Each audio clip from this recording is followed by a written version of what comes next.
Ilmu zat Tuhan dipakai akal dan kepandaian yang jeli. Maka di sini lahirlah hukum akal tiga perkara.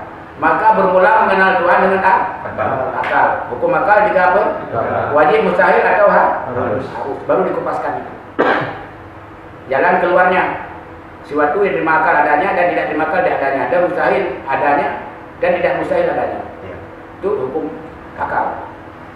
Contoh, bila ada asap pasti ada api. Betul. Kalau betul, mana buktinya? Itu di pecah gunung itu ada asap, mana apinya? Itu bukan asap awan. Di dalam gunung itu ada keluar asap, berarti ada gunung berapi.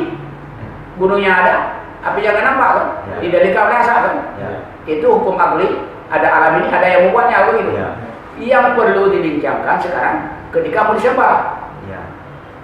Ambil sedikit api, kan begitu? Itu yang perlu dibincangkan. Kita ingin menyembah Tuhan, menyembah Tuhan karena jam salat sudah sampai. Jadi siapakah yang bisa memberikan Allah itu kepada kita? Kalau api bisa Allah. Siapa yang memberikan Allah kepada kita? Yang punya Allah kan? Nah, kita minta uang. Sama siapa yang bisa beri uang kepada kita? Yang punya uang kan? Minta ilmu, yang punya ilmu. Minta sewa rumah, yang punya rumah. Sama gelandangan itu, anak-anak pang itu kita minta sewa rumah, mana dia pengelandangan rumah? Betul. Sama pengemis, tak ada aku aja pengemis. Kita tanya Tuhan sama ulama, bisa dikasih Tuhan kira-kira? Karena dia nggak berallah, bernama dia, nama dia. Sudah ada nama? Sudah saya katakan. Semua lah nama. Nanti di mobilnya sudah pasang bateri, nama bateri.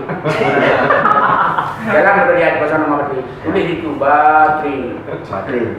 Video asal tulis nama. Nanti hidup mobil dia. Dengan nama apa?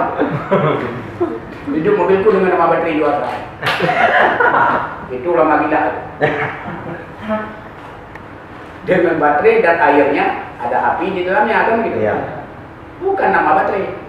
Orang itu nyembah Allahu Akbar, namanya baterai wasa baterai wasa kepalanya tidak bagus, belakang mana baterainya? Tapi baterai wasa, baterai yang ada kan? Siapa yang memberi manfaat kepada kita sementara